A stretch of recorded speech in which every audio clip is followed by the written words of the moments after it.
ہے تو عظیم شخصیت امام غزالی رحمۃ اللہ علیہ کے سامنے آئی. انہوں نے اس کا ابطال کیا، اس کا رد کیا. مسلمانوں کے ذہنوں پر سے مرعوب یہ دیوبند کی بیٹیاں ہیں.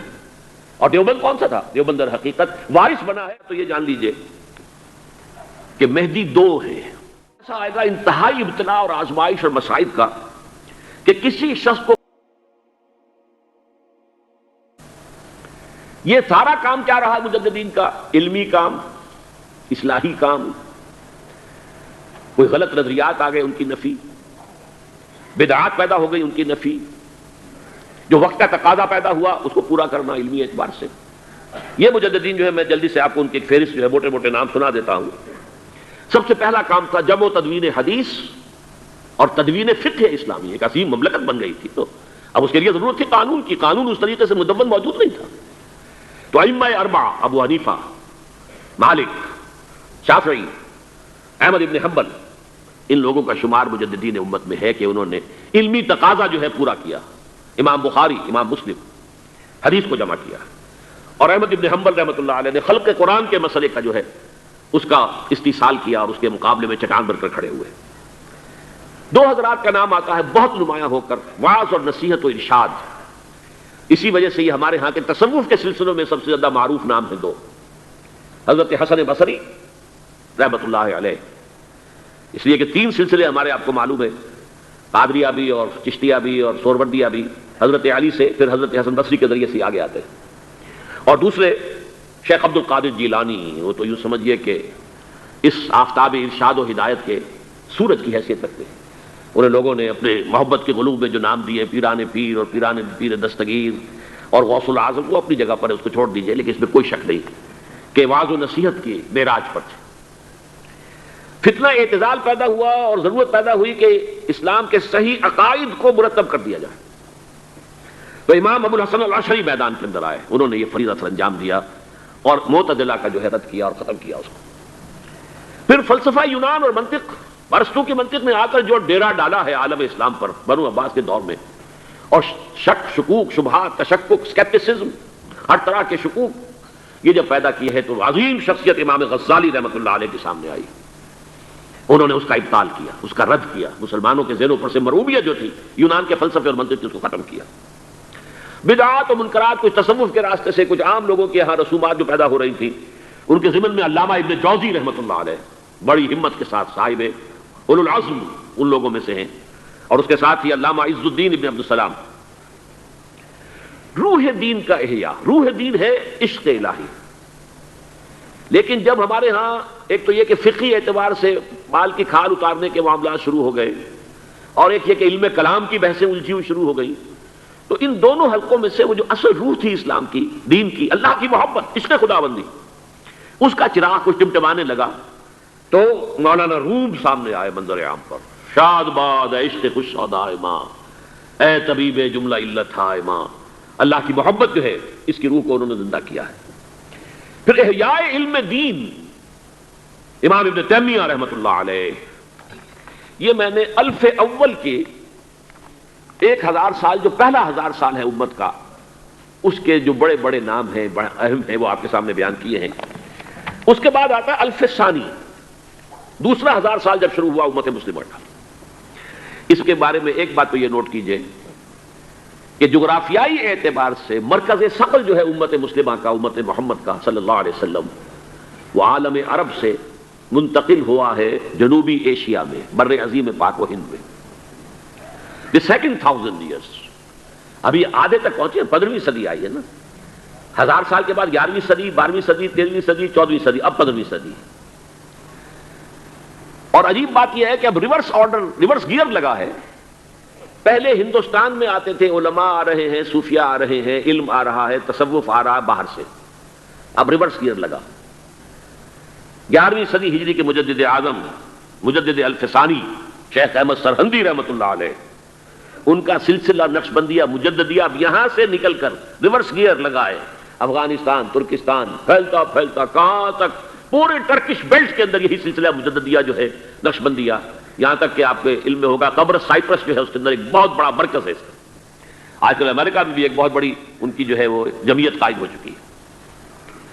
شاہ ولی اللہ دہلوی رحمۃ اللہ علیہ، انہوں نے علم دین کا جو احیاء کیا اس بر عظیم پاک و ہند میں، جس کے نتیجے میں یہ سارے مدارس، دیوبند کا مدرسہ سب سے بڑا، آپ کو معلوم ہے یہیں سے نکل کر یہ طالبان افغانستان کون ہے؟ اسی سلسلہ علم کے، پہلے علماء ادھر سے ادھر آتے تھے، اب یہ علم ادھر سے ادھر گیا ہے۔ یہ سارے علوم جو ہے وہ حقانیہ ہو یا بنوری ٹاؤن کا مدرسہ ہو یا کراچی کا جو دارالعلوم ہو یا لاہور کا چاہے جامعہ اشرفیہ ہو چاہے جامعہ مدنیہ ہو، یہ کون ہے؟ یہ دیوبند کی بیٹیاں ہیں۔ اور دیوبند کون سا تھا؟ دیوبند در حقیقت وارث بنا ہے علوم ولی اللہ کا۔ پھر سید احمد بریلوی جنہوں نے جہاد بالسیف کو اس تازہ کیا، مجدد جہاد اسلامی، سید احمد بریلوی، شاہ اسماعیل شہید رحمۃ اللہ علیہ۔ 14ویں صدی کے بارے میں اختلافات ہیں۔ 14ویں صدی کو ابھی ختم ہوئے، 20-21 برس گزرے ہیں، 22ویں برس میں ہیں اب ہم 15ویں صدی کے۔ آپ کو معلوم ہوگا کہ دیوبندی حضرات کا ایک بہت بڑا حلقہ ہے جو مولانا اشرف علی تھانوی رحمۃ اللہ علیہ کو سمجھتا ہے کہ وہ 14ویں صدی کے مجدد تھے، بلکہ مولانا عبدالباری ندوی رحمۃ اللہ علیہ نے تو کتاب لکھی جامع المجددین، مجددوں کے جامع۔ لیکن جو دیوبندی حلقے کے اندر جو حسینی مزاج کے لوگ ہیں، مولانا حسین مدنی رحمۃ اللہ علیہ کے عقیدت مند، وہ مولانا رشید احمد گنگوہی کے بارے میں سمجھتے ہیں رحمۃ اللہ علیہ کہ وہ 14ویں صدی کے جو مجدد تھے۔ ہمارے ہاں کا جو بریلوی مکتب فکر ہے وہ اعلیٰ حضرت مولانا احمد رضا خان صاحب کو سمجھتا ہے کہ وہ مجدد تھے۔ میری ایک ذاتی رائے ہے جس میں کہ میں کبھی اکیلا تھا، بالکل آج سے تقریباً 20 سال پہلے میں نے یہ پہلی مرتبہ بات کہی تھی کہ میرے نزدیک 14ویں صدی ہجری کے مجدد شیخ الہند مولانا محمود حسن اسیر مالٹا۔ اب یہ بات میری خاصی اس کو پذیرائی مل رہی ہے دیوبندی حلقے میں۔ جب میں نے پہلی مرتبہ کہا تھا تو مولانا یہاں جامعہ مدنیہ کے سید حامد میاں رحمۃ اللہ علیہ ہوتے تھے، وہ چونک گئے تھے ایک دم کہ یہ عجیب بات ہے جو آپ کہہ رہے ہیں، اور صحیح ہے یہ بات جو آپ کہہ رہے ہیں، لیکن ہمارا کسی کا ذہن ادھر نہیں ہے۔ بہرحال 14ویں صدی کے مجدد یہ ہیں، یہ 400 برس گزر چکے ہیں، اب 15ویں صدی میں ہم ہیں۔ اب ایک بات میں کہہ رہا ہوں اور وہ میری ذاتی رائے ہے، گمان اندازہ اس میں مجھ سے اختلاف کرنے کا ہر ایک کو حق ہے۔ میرے نزدیک 15ویں صدی ہجری اب مجدد کامل الامام المہدی سلسلہ تجدید خلافت کی آخری کڑی کے ظہور کا وقت ہے۔ اس میں مجھے ایک تو قرآن مجید سے اشارہ ہے، میں اس سے تفسیر نہیں کہتا۔ میرے نزدیک قرآن مجید میں چند آیتیں سورہ مدثر کی اور چند آیتیں سورہ انشقاق کی بڑی عجیب ہے۔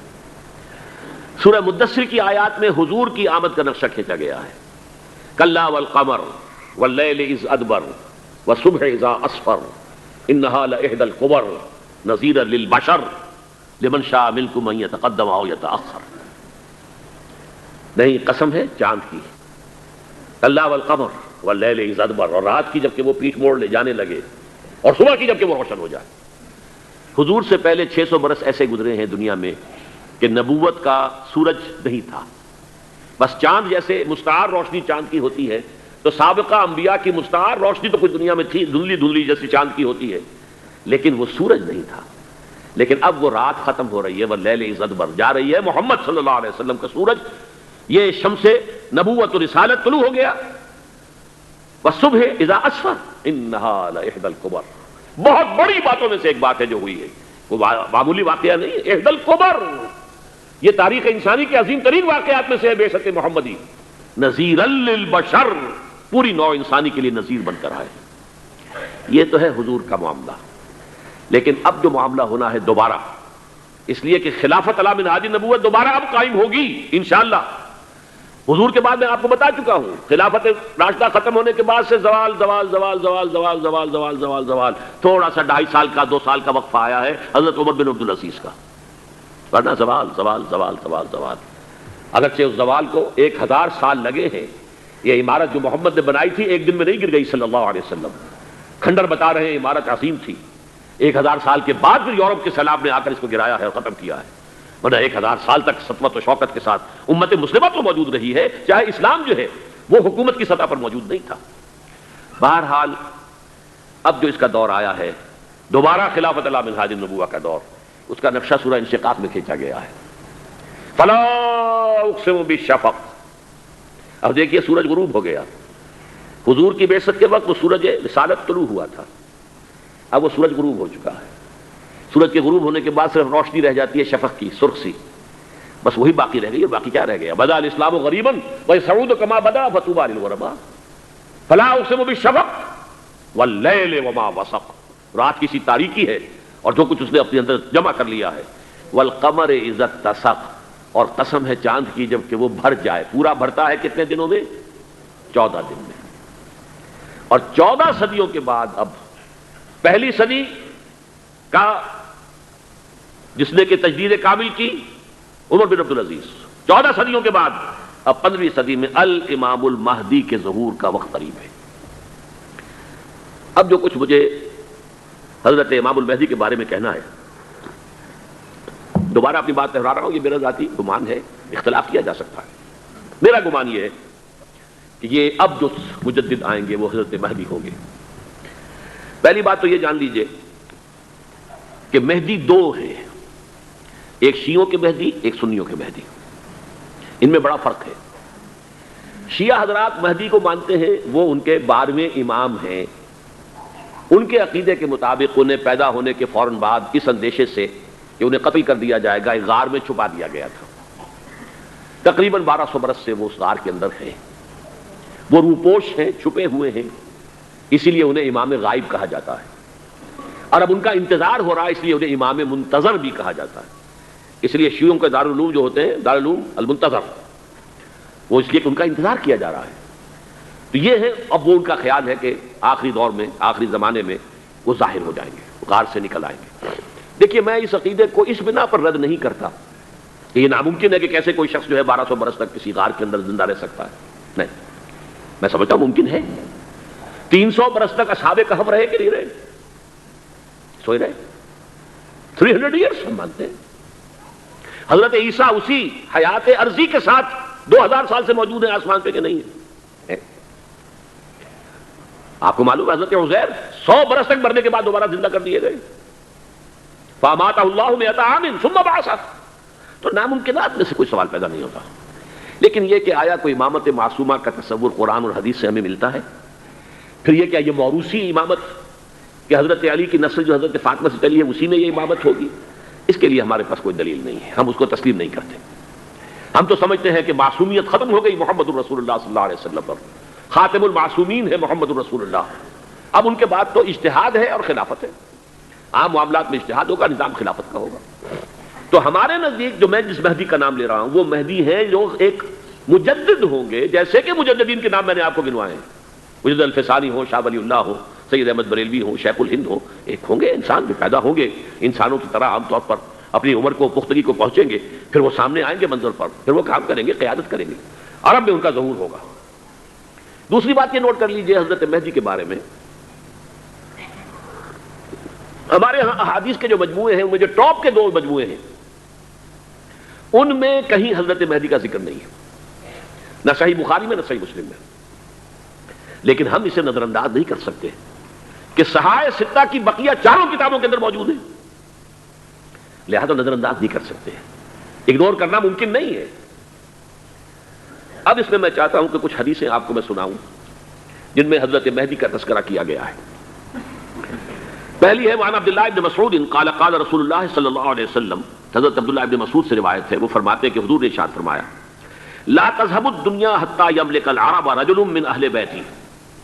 یہ دنیا ختم نہیں ہوگی جب تک کہ عرب پر میرے اہل بیت میں سے ایک شخص کی حکومت قائم نہ ہو.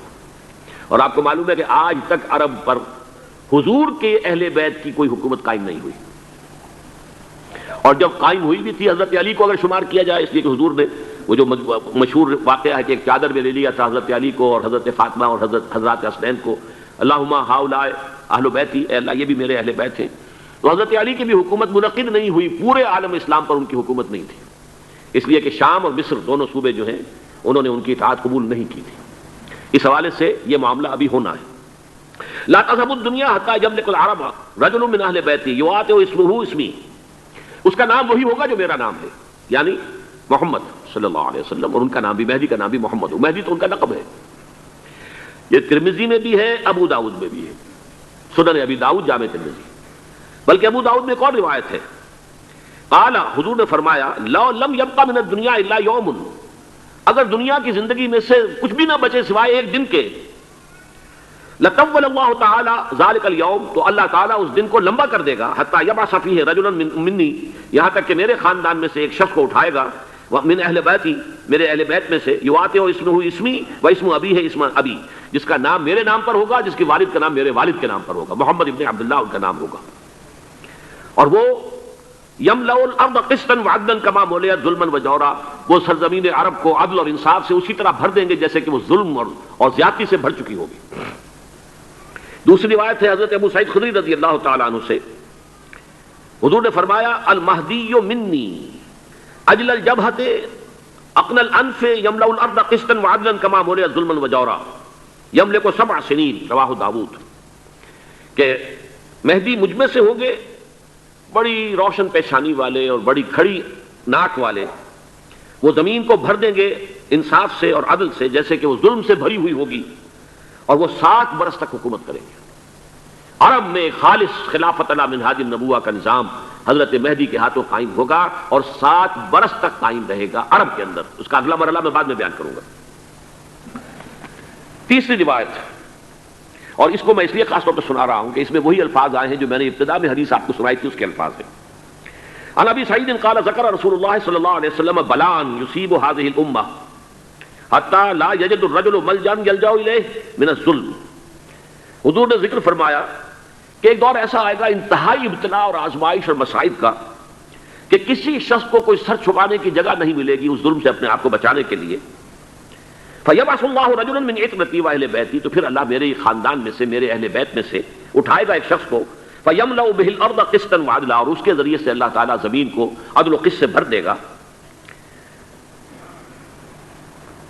يَرْضَى عَنْهُ سَاكِنُ السَّمَاءِ، یہ وہی الفاظ آ گئے، اب اس سے پھر راضی ہو جائیں گے آسمانوں میں رہنے والے بھی، وَسَاكِنُ الْأَرْضِ، اور زمین میں رہنے والے بھی۔ لَا تَدَعُ السَّمَاءُ مِنْ قِطَرِهَا شَيْئًا إِلَّا صَبَّتْهُ، آسمان اپنا ایک قطرہ بھی نہیں روکے گا مگر یہ کہ اس کو زمین کے اوپر نثار کر دے گا، بارش کی شکل میں گرا دے گا۔ وَلَا تَدَعُ الْأَرْضُ مِن نَبَاتِهَا شَيْئًا إِلَّا أَخْرَجَتْهُ، اور زمین اپنی پیداوار میں سے کوئی شے نہیں چھپائے گی، نہیں روکے گی مگر اس کو ظاہر کر دے گی۔